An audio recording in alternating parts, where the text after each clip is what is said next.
واه حمزه هوتک اخر هم د افغان لوبغاړو بدله واغشته خو څنګه ولې ویډیو را سره تر پایه وګورئ په هر سبب پوه ګرانو زړه ته رانږدې مینوالو یو ځل بیا مو په سلامونو هرکلی کوم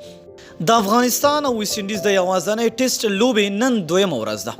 چې ویسټ انډیز په خپله لومړۍ پاڼۍ کې 270 منډې وکړې او په افغانستان یې د 90 منډو برتري ترلاسه کړه د ویسټ انډیز له لورې شمارا بروکس ډیره په زړه پورې توپخانه ترسره کړه او 111 منډې وکړې همداراز جان کیمبل 55 منډې ترلاسه کړې د افغانستان له لورې حمزه هوتک په زړه پورې توپخانه ترسره او په خپله لومړۍ ټیسټ لوبه کې 15 لوبغاړي وسوځول همداراز راشد خان 3 او ظاهر خان 2 وکټې ترلاسه کړې تر دې مخکې د لوبې په لومړۍ ورځ پچه ویسټ انډیز ګټلې وه او لومړۍ توپ اچونه غوره کړې وه افغانستان په خپله لومړۍ پاڼۍ کې 180 منډې ترلاسه کړې وې چې جاوید احمدي 39 حمزه هوتک 40 افسرزاده 32 او احسان الله 40 منډې کړې وې د ویسټ انډیز له لورې بیا حکیم کرونوال په زړه پورې توپ اچونه ترسره او افغان لوبغاړي سوځولي وو 2 لوبغاړي جیسن هولډر هم سوځولي او یو وکټ جومیل وارکن ترلاسه کړی و